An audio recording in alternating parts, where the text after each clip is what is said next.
Rivals lately has had some of the most extreme power creep I think has ever been seen in a hero shooter. Poke characters completely dominate, damage and healing numbers are so inflated that most fights boil down to one thing: who farms their ult faster? I'm not pretending I have all the answers, but if we want to fix the poke problem, the first step is at least trying to think about it. And yeah, this is where I use my chimp brain to offer a solution. Hi, I'm Kindly, and while I'm not a game designer, I like to think I'm jobless enough to identify a fix for this issue. So, let me start this video with a thing that seems kind of pointless. I promise it will come back around. Blade, the Daywalker, a character you probably forgot even exists. Honestly, one of Marvel Rivals' biggest fumbles was the hype around Blade, followed by how underwhelming his release felt. If you ask me, he's a solid B-tier sleeper pick after many buffs. He's usable, he's fun, but he's never really allowed to sit at the top of the meta. Most people agree something about him feels off. Maybe his lifesteal doesn't do enough. Maybe his shotgun is too inconsistent. But what if I told you Blade isn't actually flawed, and instead his design is completely at odds with the rest of the roster? What if Blade accidentally holds the answers to Rival's poke problem, and maybe, just maybe, the damage output of healers, but mostly that first one? On the surface, Blade is simple. He has a gun that shoots, Next time, put up a fight. and a sword that self-heals. You never stood a chance. But there's a lot of nuance there, and that nuance is exactly what stops him from finding a real niche. You can tell that the team actually cared about balancing with Blade. He launched underwhelming, weak and incapable of major plays because they went so far with this. The problem is that Rivals, especially right now, but even at the time of his release, does not reward that kind of design, when half the cast is as overtuned as they are. Fun is a hard thing to quantify. Every game designer is trying to balance competitive depth with casual enjoyment, skill mastery with accessibility. Rivals has pretty consistently leaned towards the casual side, and Blade should fit perfectly into that philosophy.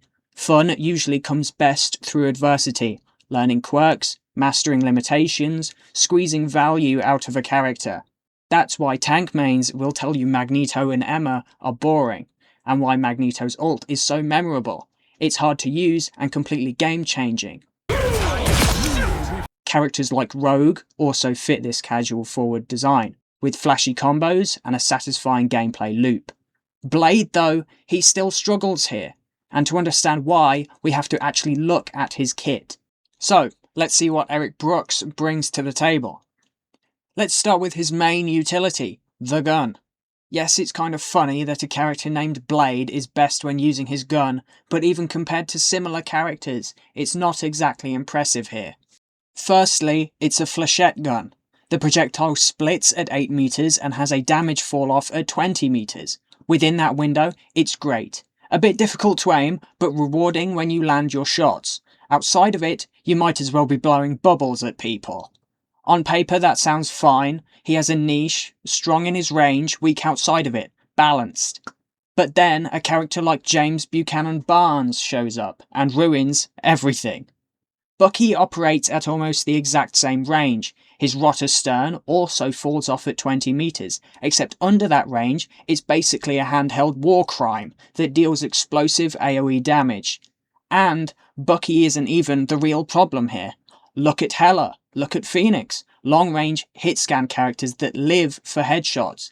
In most ranks, they're borderline ban-worthy because a good player will just take over the lobby. In theory, dive characters should counter them. In practice, not really. They still provide value at almost every range. Now, let's talk about Blade. In Bloodline Awakening, he gets lifesteal that scales with his damage and becomes a pretty competent brawler. But there's a trade-off: healing reduction. Add in how common this has become across the roster, and suddenly brawling feels like ice skating uphill. One of Blade's biggest counters is the very thing he was made to introduce to the game. So, what do Blade mains do? What have they always done? They sit in that sweet spot with the gun, poke people down and clean up with the sword for style points. And that sucks. not because it's weak, but because it completely defeats the purpose of the character. Now, zooming out to the bigger problem and ending this Blade yapping session, Dive and Brawl are getting absolutely deleted. Between Invis, who refuses to die, Gambit moving to another zip code, or just eating a headshot from a Hawkeye or Hela, Dive and Brawl are barely hanging on. The common graph of Poke countering Brawl, Brawl countering Dive, and Dive countering Poke no longer really applies, outside of the Devil of Hell's Kitchen, who is the only Dive character currently retaining his spot in the meta. Dive isn't being countered by Brawl anymore, it's being countered by Poke, and the most problematic Poke characters all share one trait: they're effective at almost every range. Why pick someone with a niche when you can pick someone who covers all of them? Take Black Widow, an MCU icon who's been mostly useless for the game's lifespan. Why, you ask? Well, many say it's because she's half a character. Whilst I agree with part of that, I would also say damage fall-off is the reason. Unscoped, her damage drops hard past 10 meters. When scoped, she hits hard enough to justify her presence in the right hands, but her mobility tanks for it. That's a real, true trade-off. Hawkeye used to live in that same space. Recently, his damage just got buffed enough to make it pointless. So here's the real point. Poke isn't the problem, a lack of damage fall-off is. Phoenix wasn't oppressive on launch because of raw damage, it was her Beyblade tech and spark system. Hela is oppressive now because her damage stays deadly no matter how close you get. Blade and a few others show us the solution here. Meaningful, close-range fall-off for Poke characters. Even though, for this example, Blade isn't really a Poke, he's a Brawl, but he has Poke elements, okay? Just calm down, I can hear you typing in the comments. Right now, outside of Daredevil, Brawl and Dive barely have a purpose. If Poke characters can just primary fire people to death inside brawling range, Blade has to awaken, even though he's not a Poke, and suffer reduced healing. Widow has to unscope out of her ideal range. Punisher has to swap to his shotgun and point blank execute people. Those are active choices, sacrifices for new utility. The problematic characters don't have to do that, and while I'm sure it would introduce problems, I don't think this would break the game. Hawkeye already has a charge time holding him back, and a currently useless secondary fire that should fill his close range needs. Pro players have found utility for this, but if you have ever actually used the Hawkeye explosive arrows, you're lying to yourself. No, you haven't. Hela has an escape and a stun. Phoenix literally flies. Their kits already support repositioning and problem solving at this level.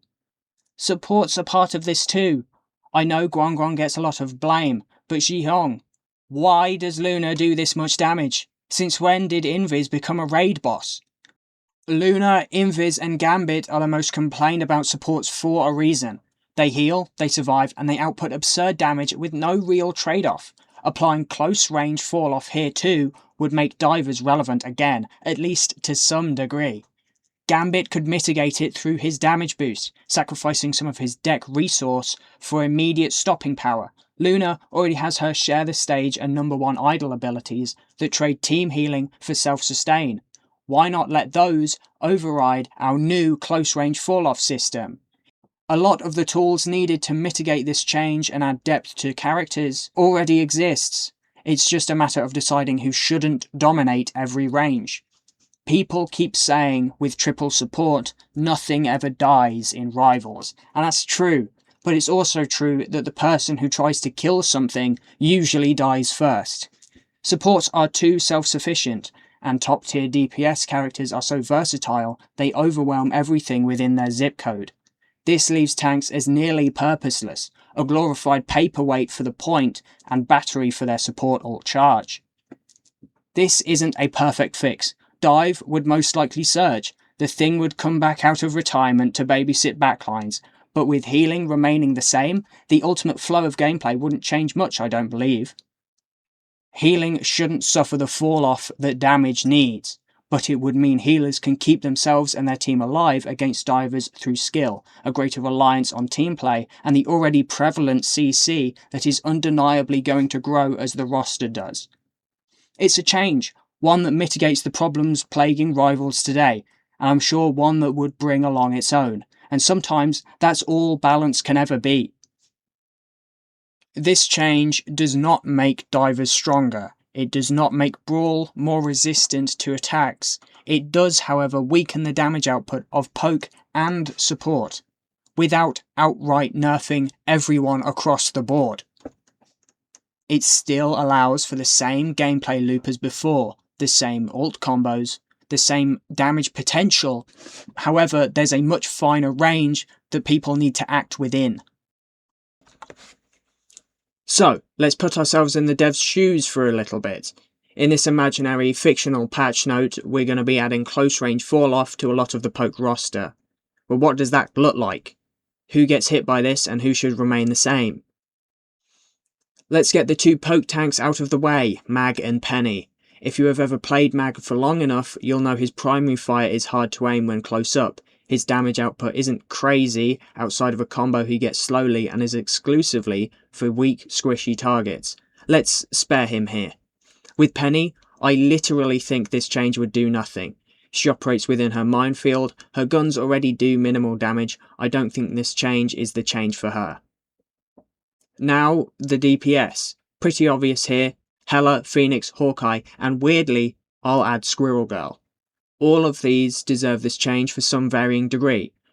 The first three are sort of self-explanatory and have been covered before, but Squirrel Girl could honestly be added here. Her damage output is insane, consistent, and she can take some obscene angles. She's made to be dove, with her stun and jump as an escape tool to gain range. So she fits the bill. This one I'm the least certain of though. She's more just mildly annoying in the current meta. Now, the controversial one. The triple support discussion is undeniably a part of this, so let's just go ahead. I do want to make it clear this is exclusively for damage. That's all this change should be. It's all it needs to be. Adding this to healing would be counterproductive and isn't the right way to nerf healing in this game. Adam Warlock, he's slow. Not really mobile enough to adapt and not very good outside of a third healer comp.